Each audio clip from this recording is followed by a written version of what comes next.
कि ये फिजिकली और मेंटली मैच्योर हो चुका। ठीक, ऐसा पॉसिबल है कि एक बच्चा प्यूबर्टी को पहुंच जाए लेकिन मेंटली मैच्योर ना हो, ये पॉसिबल है। यही वजह है कि मैंने कुछ दिन पहले एक किताब दिखाई थी स्क्रीन पर। किताब का नाम था इस्लामी शादी। ऑथर थे मौलाना अशरफ अली थानवी। किताब लिखी हुई है आज से तो तकरीबन 100-125 साल पहले की। वो नई किताब नहीं है, 125 साल पहले की लिखी हुई है। उसमें गैर मुस्लिमों के एतराजात का जवाब नहीं दिया गया, चूंकि उस वक्त ये एतराज होते भी नहीं थे। आमतौर से जो सवालात जो खानदान थे उस जमाने में, उसमें 12, 13, 14 साल की उम्र में शादियां हो जाया करती थी। ये 150 साल पहले की बात हो रही है। ठीक है, उस वक्त वो मुआशरे की इस्लाह करते हुए ये कह रहे हैं कि ये जो बचपन की शादियां हैं ये गलत है।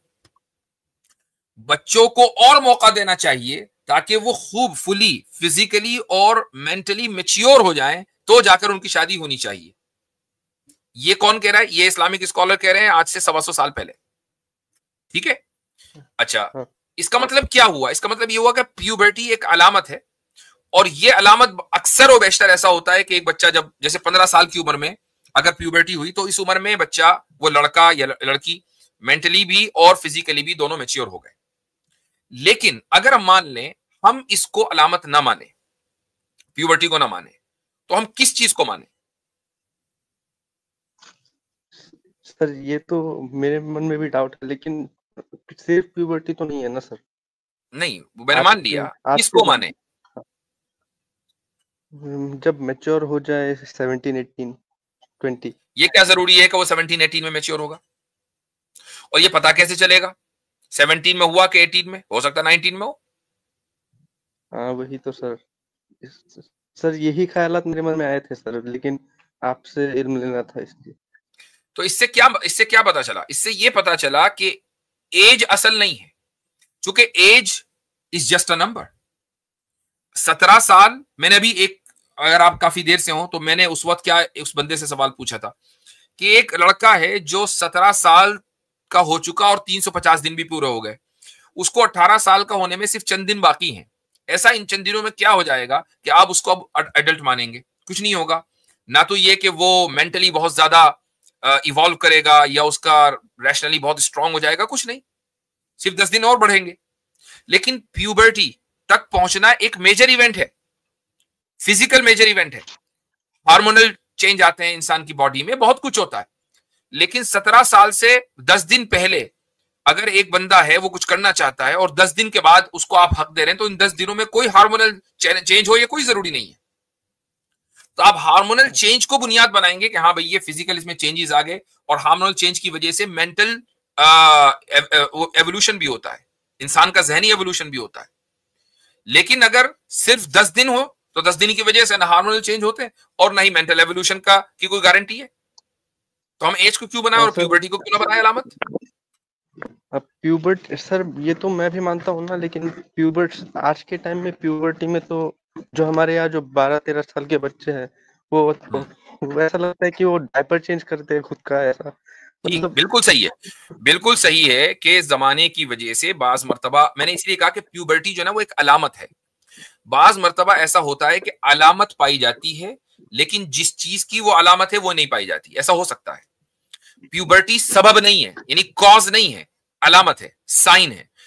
मसलन एक साइन है, लेकिन जरूरी तो नहीं है कि मंजिल भी हो वहीं पर जहां साइन है, मंजिल आगे आएगी उसी जगह। हाँ होल्ड ऑन, हाँ सर। लेट मी कंप्लीट, हाँ लेट मी कंप्लीट। हाँ कुरान करीम में, और मौलाना अशरफ अली थानवी ने इसी आयत का हवाला भी दिया है, कुरान करीम की सूरह निसा में, जहां ये आयत लिखी हुई आयत है, ये आयत नंबर है 6।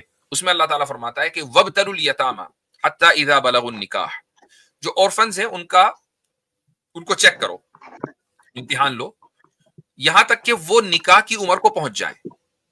अच्छा, अब निकाह की उम्र क्या है? फ़इन आनस्तुम मिनहुम रुश्दन, जब तुम उनके अंदर रुश्द पाओ तो तुम उनकी प्रॉपर्टी उनके हवाले कर दो जो तुम्हारे अंडर है। ठीक है, अब ये जो रुश्द है ये क्या चीज है? ये जो आपने कहा ना कि 12 साल की उम्र में बच्चे पहुंच जाते हैं, ऐसा लगता है अपने डायपरों में, इसका मतलब ये हुआ कि उनके यहां उनमें रुश्द नहीं है।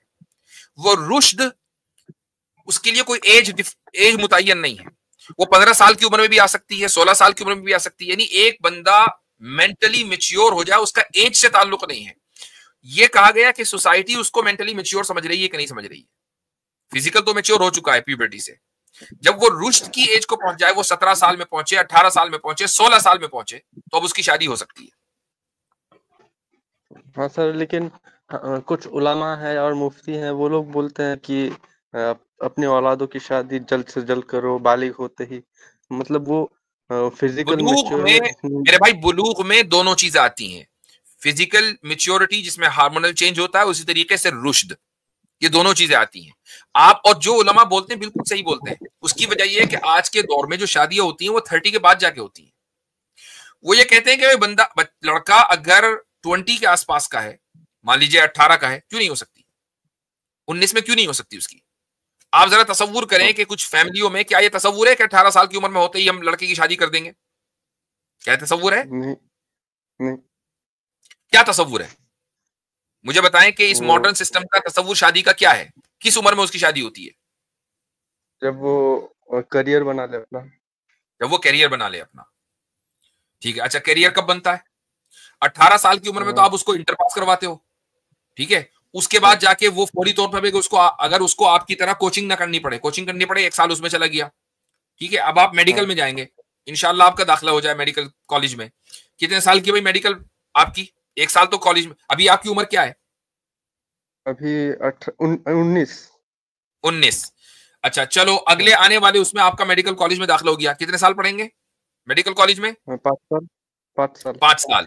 ठीक है, 24 साल में आपका मेडिकल कॉलेज मुकम्मल होगा। उसके बाद फौरन करियर बन जाएगा, या अब रेजिडेंसी करेंगे या ट्रेनिंग लेंगे? हाँ, ट्रेनिंग ये सब और 5 साल जोड़ना पड़ेगा। और 5 साल जोड़ने पड़ेंगे। उससे पहले रोकड़ा आना नहीं शुरू होगा, ठीक है, करियर नहीं बनेगा, पैसा नहीं आएगा, हाँ, ठीक। तो भाई हाँ, 29 साल की उम्र में, 30 साल की उम्र में आप कहेंगे हाँ भाई अब मैं पैसे कमा सकता हूं, ठीक। अभी भी करियर नहीं बना, अब आपको जॉब के लिए हो सकता है जॉब ना मिले।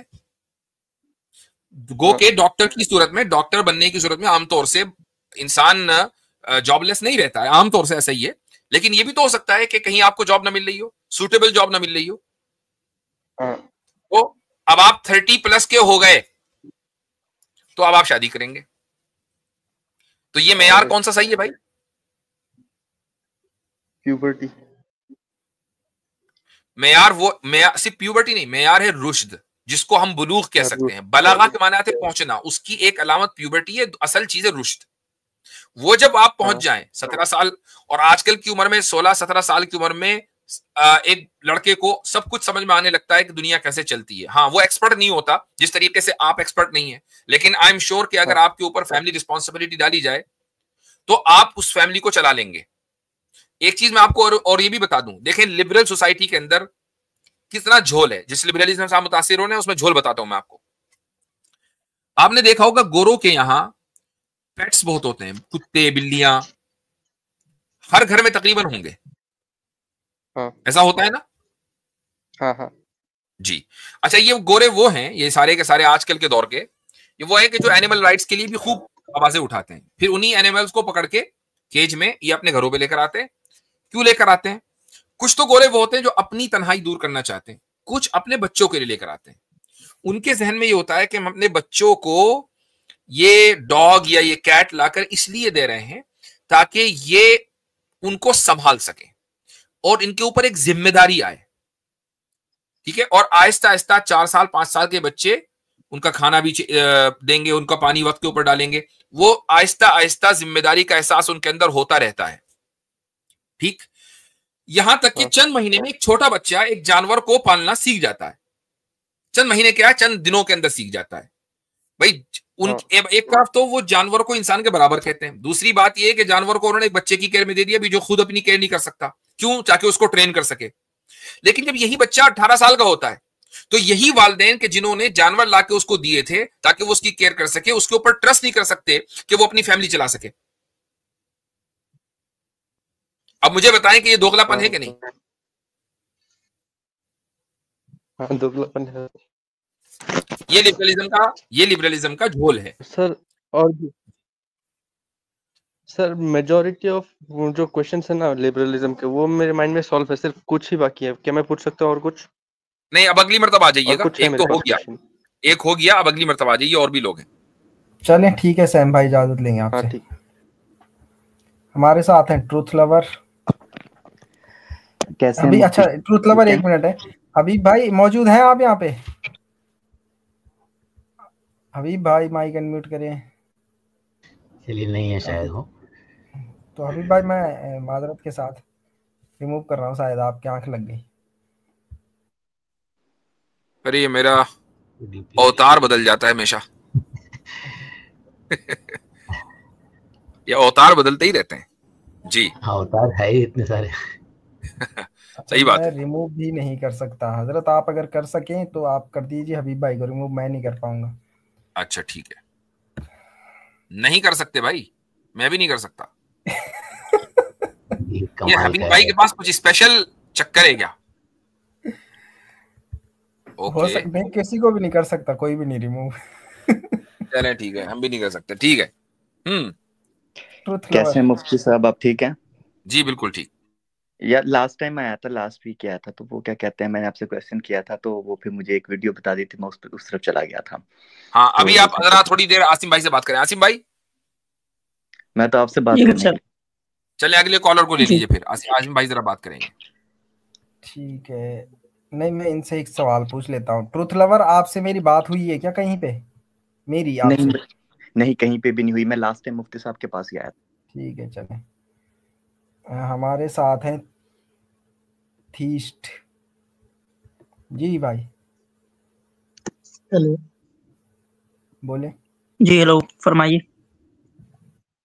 जी सर, मेरा सवाल ये था कि जब एक इंसान एक खुदा में बिलीव कर ले और फिर वो उसके पास क्या क्राइटेरिया होना चाहिए कि कौन सा रिलीजन सही है, यानी किस बेसिस पे वो जज करेगा कि कौन सा रिलीजन सही है?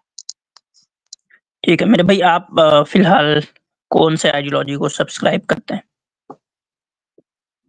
जी वैसे तो मैं मुस्लिम फैमिली में बॉर्न हुआ हूँ, लेकिन मैं इसी पे रिसर्च कर रहा हूँ कि कौन सा रिलीजन सही है।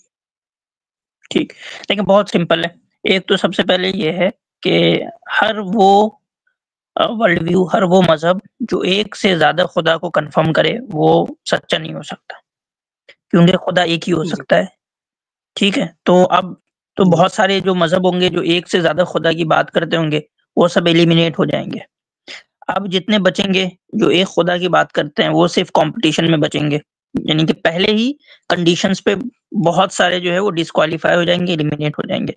अब जो आगे बचेंगे, अब आपको ये देखना है कि जो एक खुदा की का जो कॉन्सेप्ट है, उसको वो ट्रूली सब्सक्राइब करते हैं, यानी कि कह तो देते हैं कि ठीक है हम एक खुदा को मानते हैं, लेकिन फिर वो आगे ऐसी एक्सप्लेनेशन देते हैं कि वो एक खुदा को डिनाई कर देते हैं। मतलब आगे की एक्सप्लेनेशन से ऐसा लगता है कि वो बस बोल रहे हैं कि एक खुदा को मानते हैं, लेकिन वो एक से ज़्यादा खुदा को मान रहे हैं। तो फिर दूसरे लेयर में और ज़्यादा जो है वो डिस्क्वालीफाई हो जाएँगे। फिर तीसरा लेयर जो है वो खुदा के क्वालिटीज़ का है कि भई आप अगर खुदा को एक मान रहे हैं, तो क्या उसकी मान भी रहे हैं या नहीं?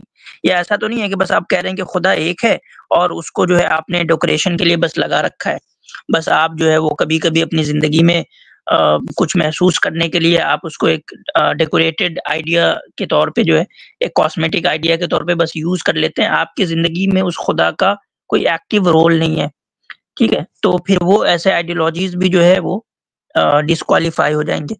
तो ये 3 बुनियादी चीज़ें, अब हम कहते हैं यही 3 कंडीशंस आप लगाएँगे, तो आपको पता चलेगा कि इन 3 कंडीशंस में कोई क्वालीफाई नहीं करता सिवाय इस्लाम के। तो सर ये पता कैसे चलेगा मुझे, कैसे मैं इस पे रिसर्च करूँ?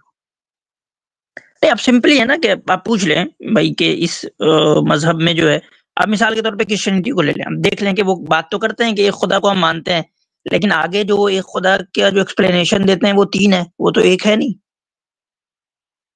ऐसा ही है। लेकिन सर ये तो तो पर्सन की ये बात हो गई ना, डिस्क्वाली क्योंकि मैं किसी रिलीजन को अगर जज करूंगा तो उसके स्क्रिप्चर से करूंगा, ना कि उनके लोगों से। बिल्कुल, बिल्कुल, यानी मैं स्क्रिप्चर की बात कर रहा हूँ।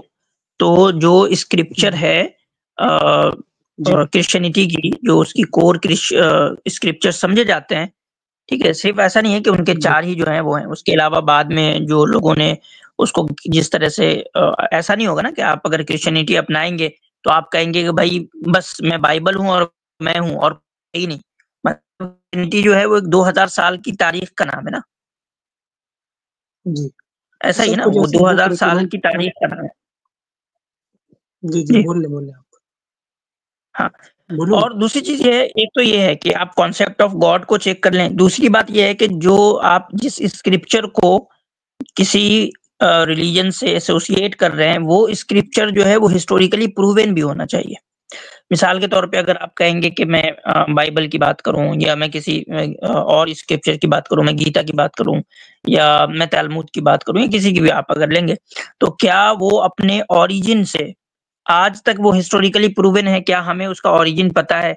उसका क्लेम इवन कि क्लेम क्या है कि वो कब ओरिजिन हुआ?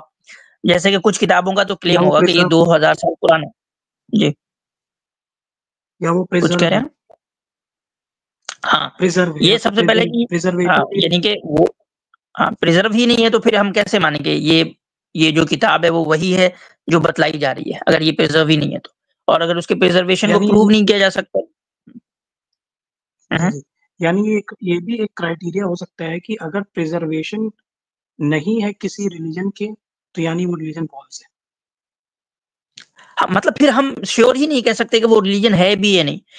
मतलब ऐसा ही समझें कि जी अगर कोई ये जी बात समझ कहे कि ये जी चीज 200 साल पहले ओरिजिन हुई थी और ये बात और प्रिजर्व ही नहीं है, बीच में कहीं खत्म हो गई, तो हम ये कह भी नहीं सकते कि ये जो क्लेम किया जा रहा है ये इटसेल्फ वही है या नहीं है। जी जी तो ये तो बहुत सर सिंपल से कुछ दो क्राइटेरिया, एक कॉन्सेप्ट ऑफ गॉड को चेक कर लें कि जो गॉड है वो एक से ज्यादा नहीं हो सकता। तो जो भी आइडियोलॉजी जी एक से ज्यादा गॉड को सब्सक्राइब करती है वो तो डिस्क्वालीफाई हो गई। फिर वो जो एक ही गॉड को सब्सक्राइब करती है, अब वो जिस किताब में इस बात को सब्सक्राइब किया गया क्या वो हिस्टोरिकली प्रूवन है या नहीं, प्रिजर्व है या नहीं? अगर नहीं है तो वो डिस्क्वालीफाई हो गए। तो सर कुछ ऐसी बुक्स हैं दूसरे रिलीजन्स की जिसको पढ़ के पता कर सकेंगे ये सही है कि नहीं, यानी सबसे पहले तो जिस बुक को पढ़ेंगे आप उसके उसके प्रिजर्वेशन को चेक करेंगे सबसे पहले कि वो प्रिजर्व है या नहीं। मिसाल के तौर पे समझिए कि कोई बात अगर गौतम बुद्ध से एसोसिएटेड है तो क्या वो हिस्टोरिकली प्रूव भी की जा सकती है कि वो गौतम बुद्ध की ही बात है या नहीं? अगर इसको प्रूव ही नहीं कर सकते तो हम कैसे फिर कहेंगे कि भाई ये गौतम बुद्ध की ही बात है या किसी और की बात है? ठीक ठीक है शुक्रिया। चलें ठीक है, अथर भाई ज्वाइन हुए। अस्सलाम वालेकुम वरहमतुल्लाहि वबरकातुहू। वालेकुम अस्सलाम वरहमतुल्लाहि वबरकातुहू। अस्सलाम वालेकुम तमाम सबको। मुफ्ती साहब, मुफ्ती अब्दुल्ला साहब, आसिम भाई, तोहिद भाई। वालेकुम अस्सलाम। वालेकुम अस्सलाम मुफ्ती भाई। साहिब शायद अभी आए नहीं है अब तो आएंगे इंशाल्लाह। मैं नेक्स्ट कॉलर को लेता हूँ। तर्कशील जी, तर्कशील साहब। हाँ जी, कैसे हो मुफ्ती साहब? बढ़िया। जी मुफ्ती बढ़िया, साहब आप कहीं गए? कैसे? आप आसिम भाई से बात करें। हाँ जी, मैंने पिछले हफ्ते मुफ्ती साहब से एक सवाल करा था कि यदि दो व्यक्ति अपराध कर रहे हो, आपकी आइडियोलॉजी क्या है?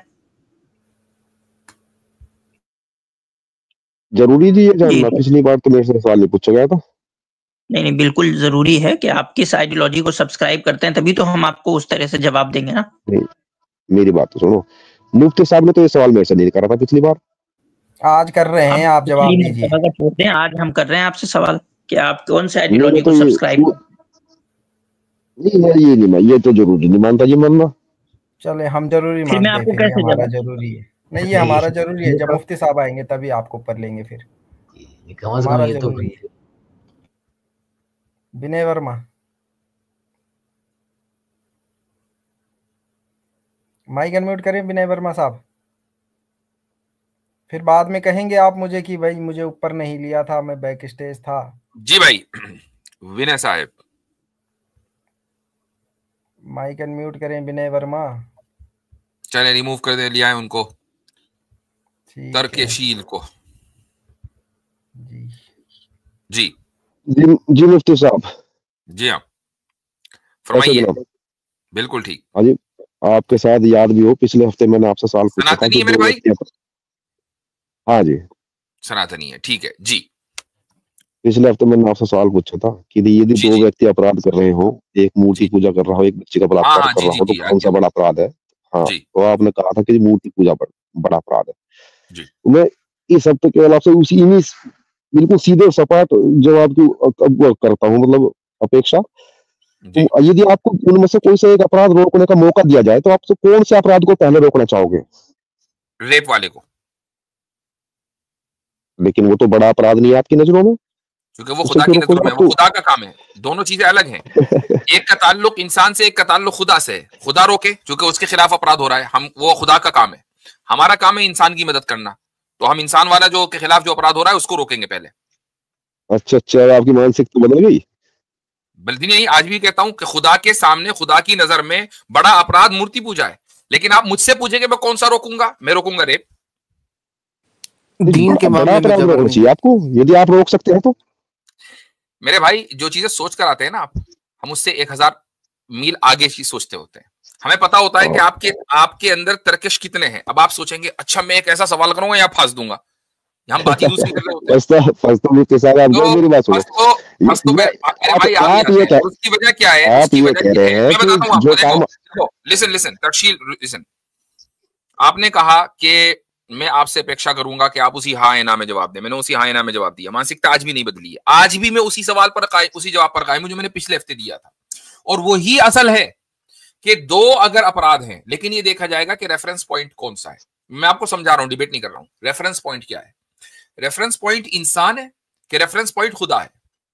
अगर रेफरेंस पॉइंट खुदा है तो खुदा की नजर में जो शिर्क है वो सबसे बड़ा गुनाह है, और जो रेप है वो उसके बाद आएगा। जो सबसे बड़ा गुनाह है क्योंकि खुदा की नजर में है, तो खुदा जाने कि वो किस तरीके से उसकी सजा देगा, वो इंसान के इख्तियार में नहीं है। हमारे इख्तियार में क्या है? लॉ एंड ऑर्डर मेंटेन करना। एक आदमी बुत परस्ती करते हुए लॉ एंड ऑर्डर जो हमारा इंसान का है उसको मेंटेन कर सकता है। लॉ एंड ऑर्डर को एक इस्लामिक कंट्री में एक बुत परस्त रह सकता है, कोई मसला नहीं है। खुदा जाने वो खुदा के हुकूक का वायलेशन कर रहा है। अब हमारा काम क्या है कि जो इंसान के जो वायलेशंस हो रहे हैं उसके राइट्स के, हम वो ना होने दें, हम उसको कंट्रोल करें। क्या हुआ? नहीं, शायद इनका कहीं और से आ गई थी बात। जी आप कंटिन्यू करें हजरत। जी मेरी बात हो गई मुकम्मल।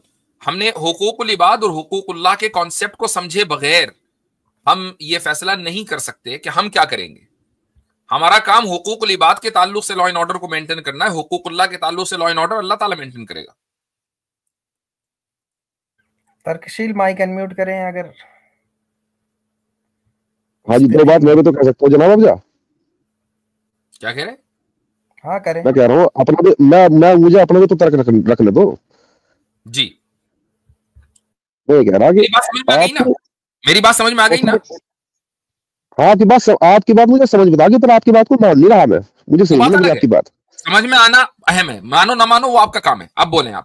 जी हाँ, मैं कह रहा आपको अथॉरिटी दे देगी ये कि आपको यदि रोकना चाहो तो आपको बड़ा अपराध रोकना चाहिए, छोटा अपराध क्यों रोक रहे हो? मुझे अथॉरिटी नहीं दी जा सकती ना। यानी मेरे जो ताल्लुक, जिस जुर्म का ताल्लुक मुझसे नहीं, लिसन, जिस जुर्म का ताल्लुक मुझसे नहीं है उसकी अथॉरिटी भी मुझे नहीं मिलेगी। जिस जुर्म का ताल्लुक मुझसे है यानी इंसान से है, उसी की अथॉरिटी मुझे मिलेगी। मसलन आप ये कहें कि क्या अगर आपको जहन्नम की अथॉरिटी दे दी जाए, भाई जन्नत और जहन्नम की अथॉरिटी मुझे दी नहीं जा सकती, इसका ताल्लुक खुदा से है, मुझे कैसे मिल जाएगी अथॉरिटी? यही आप सवाल कि जो पॉसिबल हो। तो अब पिछले हफ्ते जब मैंने आपसे सवाल पूछा था तो आपसे ये नहीं पूछा था कि अल्लाह की नजर में कौन बड़ा, मैंने पूछा था कि कौन सा अपराध बड़ा है, तो आपने झट से ये कह दिया था कि अपराध ये बड़ा है जिसमें जो है मूर्ति पूजा करी जा रही। आपने चूंकि पूछा नहीं तो मैंने अपने एतबार से जवाब दिया, अल्लाह की नजर में वो अपराध बड़ा है। जैसा आपने सवाल किया पिछले हफ्ते, जैसा आपने सवाल किया वैसा मैंने जवाब दिया। और एक चीज मैं आपको और बता दूं, आप जब चले गए थे ना, आप तो एकदम कहले हाँ जी बहुत अच्छा, खट से गायब। उसके बाद मैंने उसकी वजाहत भी की थी। सुना उस वजह से मैं इत्तेफाक नहीं रखता, वो अलग बात है। देखो वो आप इत्तेफाक करो ना करो, हम आपको वो जबरदस्ती नहीं कर सकते दुनिया में। आपका जवाब वहां ऐसा था, आपको जवाब देना जरूरी समझा, आप पार ही नहीं जा सकते थे। जैसा आपने सवाल किया, आपने सवाल किया बिल्कुल आम सा, हमने जवाब दिया आम सा। आज आप स्पेसिफिक क्वेश्चन कर रहे हैं तो स्पेसिफिक जवाब मिलेगा।